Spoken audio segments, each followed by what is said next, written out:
Did that start recording? Yeah, okay. Hello everyone, we're gonna download STREAMLABS OBS to show you how to not use STREAMLABS OBS anymore if you were unlucky and seen all that news with STREAMLABS OBS. I'm downloading the disgusting program and we'll be right back when it's done downloading. Yeah, you love to see it. It now says STREAMLABS OBS is now STREAMLABS desktop and shit. STREAMLABS plus OBS in the download. Oh, I love to see it. I really do love to see it. It's amazing. Alright, so I'm guessing you have something like this. I don't use this thing. This is kind of weird. Oh, the settings are not. Oh, they're on the side. Okay. We have to. Where is this shit? You're gonna have to give me a minute to find this shit. Holy hell. Alright, so I learned it.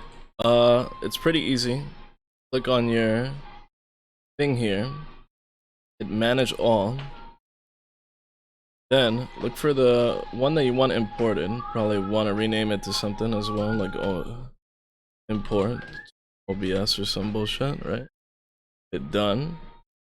Then if everything's damn correct in this world or some bullshit, just open OBS Studio.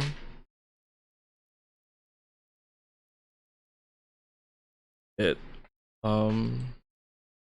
scene collection. Import, and then it can automatically find shit for you. Hit yeah, and here it is, this bad bitch right here, your scene. Import that home. Then you click scene collections again and you hit this, and then bada bing, everything's like it used to be, baby. And that's how you kind of import everything. Of course it's gonna need some work. You can fix that yourself. If you need help, I'll make more videos. The end, you know.